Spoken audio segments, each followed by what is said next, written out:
Well, it's reported at this time that the matches you're having with Jake involve a lot of rest holds. Meltzer is very critical of these matches and says it's disappointing to see a man of your caliber having some underwhelming matches. What Meltzer didn't know at the time was that Jake was dealing with some serious neck issues. Now, do you remember having to take it easier on Jake in the ring during this time?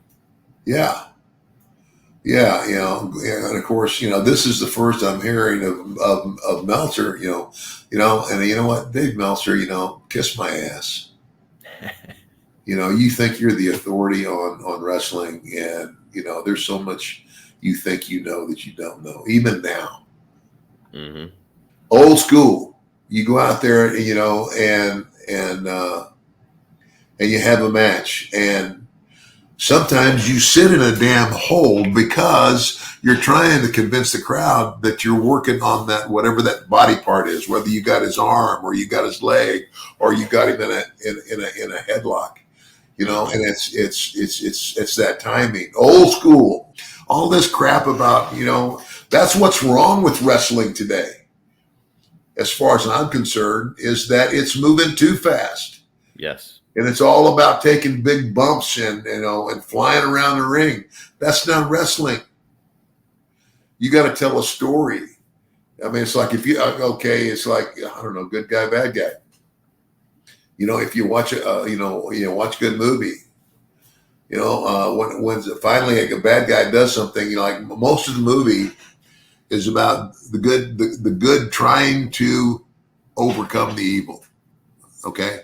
Yes. And that's what every wrestling match was about, was the good trying to overcome the evil.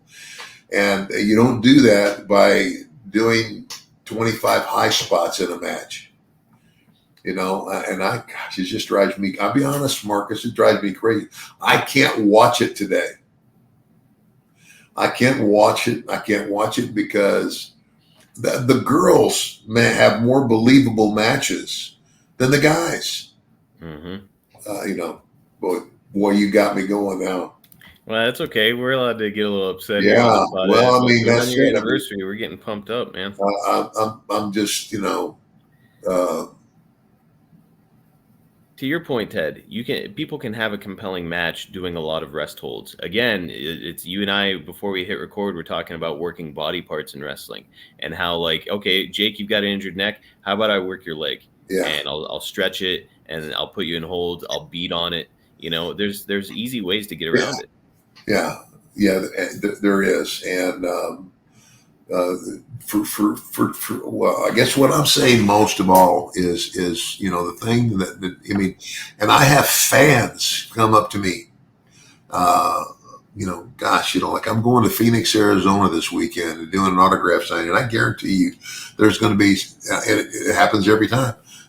Fans will come up to me and they say, and they want to get my autograph. And they said, I really enjoyed watching you. You guys who wrestled from the mid 80s to the mid 90s were the last great era of wrestling. Mm-hmm. And that's what they're talking about. You watch it now and it looks like a tumbling match. You know what I'm saying? It's like high spot. And, the high spots, after a while, if you don't sell it, it doesn't mean anything.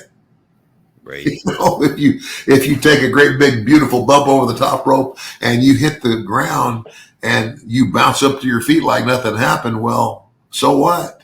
It was pointless. Yeah. Yeah.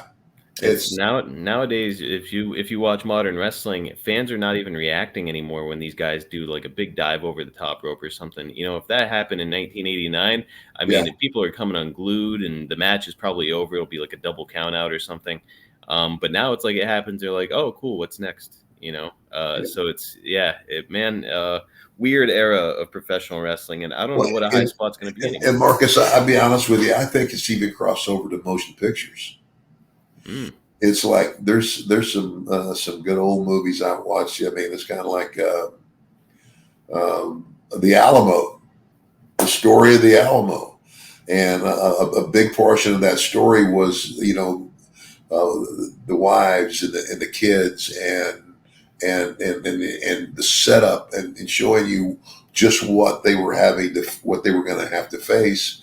And I mean, because it wasn't okay. Now, bang, bang, bang. Here comes all the and the whole story wasn't about the fight. Right. I mean, the whole story was not about the fight. It was the build up to the fight. Yes. And because the build up, sometimes that's what makes the fight. That's, I don't know how to.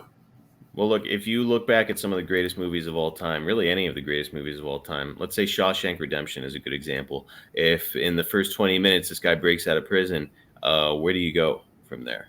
We Yeah. needed the build up to him breaking out of prison. It took him years, and he had to go through all this horrible misery on the way there. And then finally, at the end, the redemption happens. He breaks out of prison. Yeah. So again, it's about building the story, and you're like, I cannot wait for this guy to get out of prison.